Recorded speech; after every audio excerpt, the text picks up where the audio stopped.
ያው ስሜ አዳን ጸጋዬ ክፍላይ ይባላለሁ። ነዋሪነቴ ምስራቅ ወለጋ ዞን ለቀብለቻ ወረዳ 01 ቀበሌ ውስጥ ነው።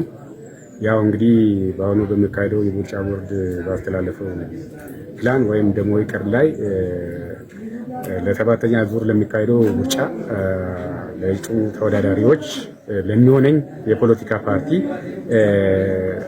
ለመምረጥ ዝግጁ ነኝ። ካርድ ወስጃለሁ። ቅድመ ሁኔታዎቹ ሁሉ ተዘጋጅቼ መንግስትን ለመምረጥ ዝግጁ ነኝ። እንግዲህ ይሄ ምርጫ የሚካሄደው ዲሞክራሲያዊ ነው፣ ፌርነስ አለው፣ ሰላማዊ ነው። ይሄ ሁሉ ገብቶኝ ማለት ነው።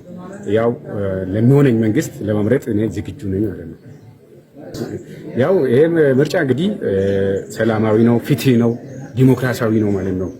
ማለት ፌርነስ ዲሞክራሲ እንደ ፒስ ነው ማለት ነው የሚካሄደው። ስለዚህ ይሄ ሁሉ ገብቶኝ ማለት ነው። ያው በሰላማዊ መንገድ ነው ያው ካርዴን የተቀበልኩት። ለሙሉ ምርጫዬ ማለት ነው ዝግጁ ነኝ ማለት ነው። ለመምረጥ ዝግጁ ነኝ። ቅድመ ሁኔታዎች ሁሉ ጨርሻለሁ ማለት ነው።